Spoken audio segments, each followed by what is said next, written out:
নমস্কাৰ এই মুহূৰ্তত আহি পৰিছে কেইবাটাও গুৰুত্বপূৰ্ণ খবৰ এনে ধৰণৰ খবৰসমূহ নিতৌ চাবৰ বাবে চেনেলটো এটা সাবস্ক্ৰাইব কৰি ভিডিঅ'টোত এটা লাইক কৰি দিব প্ৰথমে দিবলৈ ওলাইছো এটা ভাল খবৰ IPL 2025 চনত ৰাজস্থান ৰয়েলছক নেতৃত্ব দিব ৰিয়ান পৰাগে IPLৰ 2025ৰ পৰা অসমলৈ আহিছে এটা ভাল খবৰ অসম সন্তান ৰিয়ান পৰাগ হ'ব ৰাজস্থান ৰয়েলছৰ অধিনায়ক দলটোৰ অধিনায়ক সঞ্জু স্যামছনৰ অসুস্থতাৰ বাবে লোৱা হৈছে এই সিদ্ধান্ত IPL 2025 সিজনৰ ঠিক আগতে ইফালে জসপ্ৰীত বুমৰাহৰ দৰে তাৰকা বেগী বলাৰৰ অনুপস্থিতিৰ খবৰে মুম্বাই ইণ্ডিয়াৰ অনুৰাগীক দুখীয়া কৰিছে ইফালে আকৌ এতিয়া ৰাজস্থান ৰয়েলছৰ অনুৰাগীসকলৰ বাবেও আহিছে এক নতুন খবৰ IPL 2025ৰ সিজনৰ পূৰ্বে ডাঙৰ সমস্যাৰ সন্মুখীন হৈছে ৰাজস্থান ৰয়েলছ আঘাতৰ পৰা সম্পূৰ্ণৰূপে সুস্থ হৈ উঠা নাই দলৰ অধিনায়ক সঞ্জু স্যামছনৰ যাৰ বাবে ৰাজস্থান ৰয়েলছে লৈছে এটা ডাঙৰ সিদ্ধান্ত দলৰ অধিনায়কত্ব সলনি কৰি দলৰ কামাণ্ডো অল ৰাউণ্ডাৰ ৰিয়ান পৰাগক অৰ্পণ কৰা হৈছে মুহূৰ্তত দিবলৈ ওলাইছো আন এটা খবৰ ফুৰা পাইলৈ সুখবৰ নিশা 2 বজালৈ খোলা থাকিব ৱাইন কেবিনেট বৈঠকত আৰু কি সিদ্ধান্ত লৈছে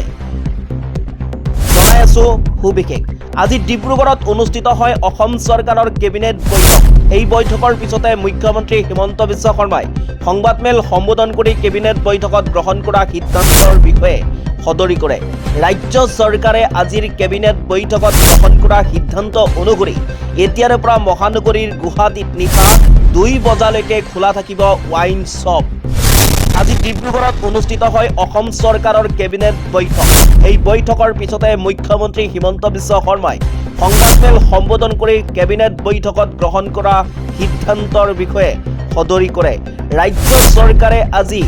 আজিৰ কেবিনেট বৈঠকত গ্ৰহণ কৰা সিদ্ধান্ত অনুসৰি এতিয়াৰ পৰা মহানগৰী গুৱাহাটীত নিশা 2 বজালৈকে খোলা থাকিব ৱাইন শ্বপ অৰ্থাৎ এতিয়াৰ পৰা নিশা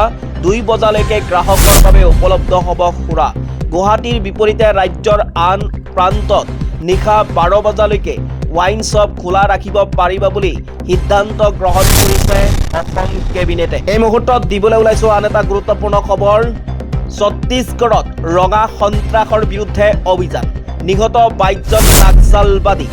এজন জোৱান শ্বহীদ পুৱা 7 বজাৰ পৰা নক্সালবাদী আৰু নিৰাপত্তাৰক্ষীৰ মাজত অবিৰতভাৱে গুলীচালনা ঘটনা সংঘটিত হৈছে এনকাউণ্টাৰৰ স্থানৰ পৰা উদ্ধাৰ কৰা হৈছে 22 জন নক্সালবাদী মৃতদেহৰ লগতে অস্ত্ৰ শস্ত্ৰ বিশাল ভঁৰাল ইয়াৰ সমান্তৰালকৈ বিজাপুৰ DRG এজন জোৱানো এই এনকাউণ্টাৰত শ্বহীদ হৈছে ছত্তীশগড় নক্সাল বিৰোধী অভিযানত বৃহৎ সফলতা অৰ্জন কৰিছে নিৰাপত্তা বাহিনীয়ে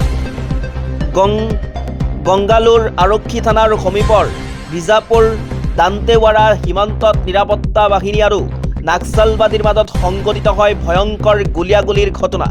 এই সংঘৰ্ষৰ সময়ত নিৰাপত্তা বাহিনীয়ে 22 জন নক্সালবাদীক হত্যা কৰিছে বিজাপুৰ আৰক্ষীয়ে প্ৰকাশ কৰিছে এই তথ্য এই মুহূৰ্তত আহি পৰিছে আন এটা গুৰুত্বপূৰ্ণ খবৰ আলফাৰ দল সংগঠনৰ সকিয়নিৰ পাছত অসমত বাতিল বিহাৰ দিৱসৰ কাৰ্যসূচী বিভিন্ন দল সংগঠনৰ বিৰোধিতাৰ অন্তত অসমত বাতিল হ'ল বিহাৰ দিৱসৰ কাৰ্যসূচী অহা 22 মাৰ্চত অসমৰ বিভিন্ন প্ৰান্তত বিহাৰ দিৱস আয়োজনৰ প্ৰস্তুতি চলিছিল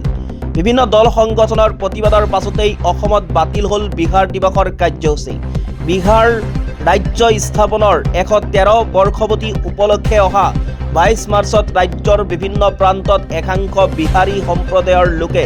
বিহাৰ দিৱস কাৰ্যসূচীৰ আয়োজন কৰিছিল বিহাৰ ফাউণ্ডেশ্যনৰ গুৱাহাটী চেপ্টাৰে GNC প্ৰেক্ষাগৃহত পতা কাৰ্যসূচীত অংশ ল'বলৈ আমন্ত্ৰিত কৰা হৈছিল ৰাজ্যপালকে দৰে বিভিন্ন গণ্যমান্য ব্যক্তি কিন্তু অসমত বিহাৰ দিৱস অনুষ্ঠিত কৰাৰ বিৰোধিতা কৰি একাংশ দল সংগঠনে ইয়াক বাতিল কৰাৰ দাবী তুলিছিল ইয়াৰ পাছতে অসমত বিহাৰ দিৱসৰ কাৰ্যসূচী বাতিল কৰে বিজেপিয়ে এই মুহূৰ্তত দিবলৈ ওলাইছো আন এটা গুৰুত্বপূৰ্ণ খবৰ ভাৰতৰ মাটিৰ পৰা আঁতৰি যাওক কাশ্মীৰৰ সন্দৰ্ভত পাকিস্তানক হুংকাৰ ভাৰত পাকিস্তানৰ মাজত পুনৰ গৰম হৈ উঠিছে কাশ্মীৰৰ বিষয় পাকিস্তানক এটাৰ পাছত আন এটা হুংকাৰ প্ৰদান কৰিছে ভাৰতে লগতে পাকিস্তানক দখল কৰি থকা কাশ্মীৰ এৰি যাবলৈ কৈছে পাকিস্তানক এটাৰ পাছত আনটো হুংকাৰ ভাৰতৰ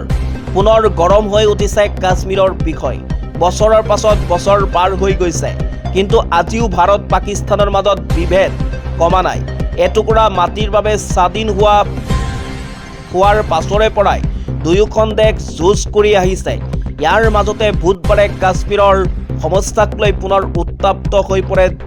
দুয়োখন দেশ কেৱল দুখন দেশৰ মাজতেই এই পৰিস্থিতি সীমাবদ্ধ নাথাকি বিশ্বৰ ৰাজনীতিও স্পৰ্শ কৰিছে